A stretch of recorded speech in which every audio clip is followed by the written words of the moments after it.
तनुश्री भट्टाचार्य। राधे राधे महाराज जी। महाराज जी, नैतिक दुविधा के समय ईश्वर का मार्गदर्शन प्राप्त करने का सर्वोत्तम तरीका क्या है? कभी पारिवारिक समस्याएं, ऐसी कोई भी समस्याएं आ जाती हैं उस समय। देखो, हमने जो अनुभव किया है कि जब तक नाम जप नहीं करोगे तब तक बुद्धि शुद्ध नहीं होगी, और जब तक बुद्धि शुद्ध नहीं होगी तो निर्णय ठीक नहीं होगा। नाम जप सर्वोपरि है। चैतन्य महाप्रभु ने 3 बातें कही, नाम जप करे, वैष्णव सेवा करे, सब पर दया का भाव रखे, इससे बढ़कर कोई बात नहीं।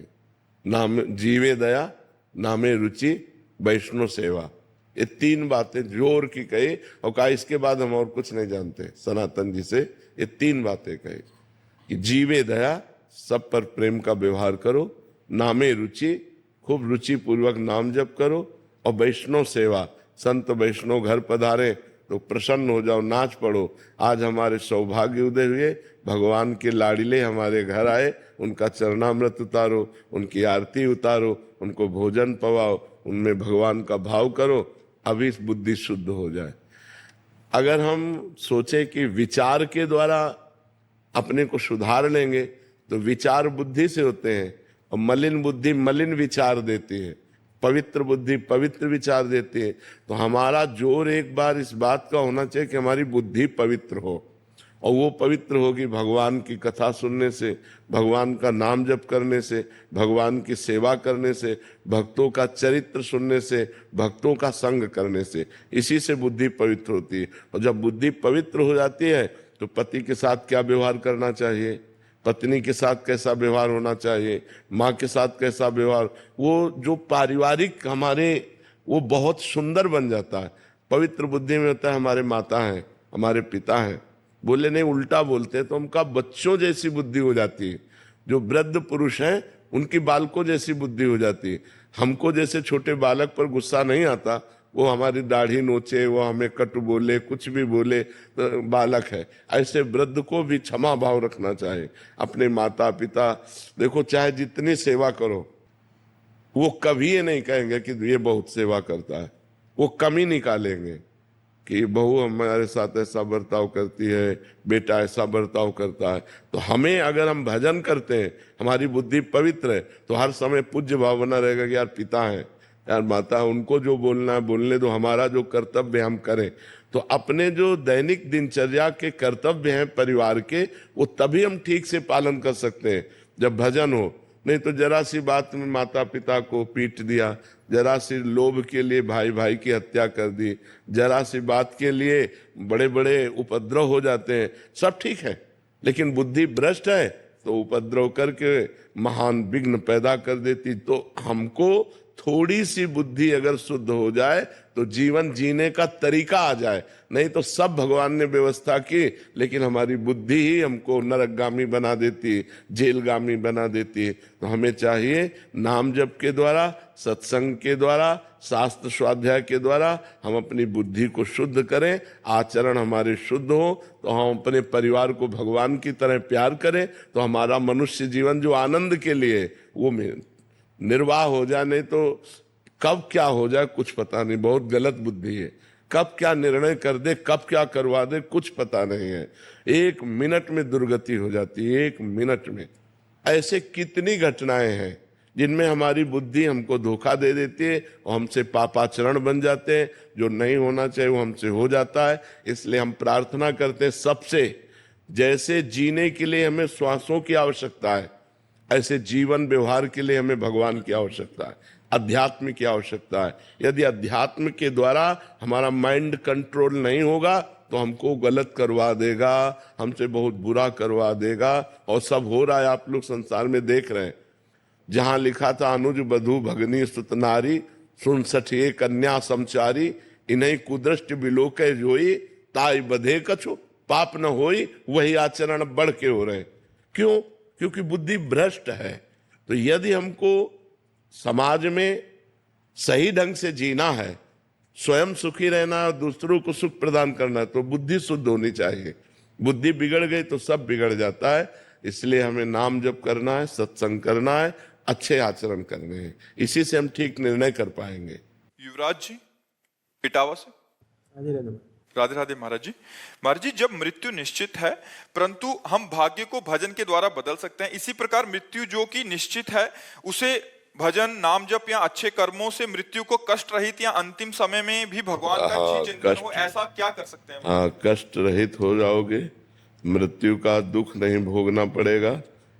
जैसे हाथी के गले से फूलों की माला टूट के गिर जाए, राय बेल की, मोगरा की, छोटी छोटी होगी, उसको पता भी नहीं चलेगा।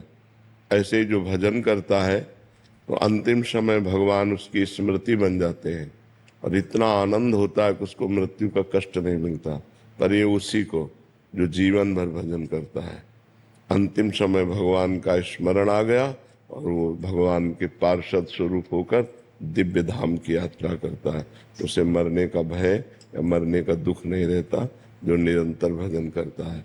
पर निरंतर भजन करना बहुत कठिन है, नहीं? हाँ, बार बार मन को प्रभु में लगाओ और ये ऐसा प्रपंची है कि भाग के प्रपंच में चला जाता है, दुनिया की बातें बुनता रहता है, भजन में नहीं लगता है। भजन में इसको अभ्यास के द्वारा लगाया जाता है, बहुत दीर्घ काल तक अभ्यास, लंबा समय अभ्यास में दे, तो जहाँ जहाँ मन जाए वहाँ से हटा हटा के नाम में लगाओ, जहाँ जहाँ मन जाए वहीं भगवान को देखने की चेष्टा करो कि सब में भगवान है, तो धीरे धीरे मन पवित्र होगा। और जब पवित्र हो गया फिर रुचि आ जाती है, नाम में रुचि आ गई, बस नाम में रुचि हो गई, सब कुछ हो गया। जहाँ नाम में रुचि हो गई तो बस फिर सब बात बन जाती है। फिर तो जैसे गरीब आदमी धनी हो जाए, ऐसे नाम रूपी धन जहाँ आया तो सब विकार नष्ट हो जाते हैं, सब सद्गुण आ जाते हैं, भगवान की झांकी आने लगती है, परमानंद में भगवान से अपनापन हो जाता है, फिर तो निहाल हो गया जीव।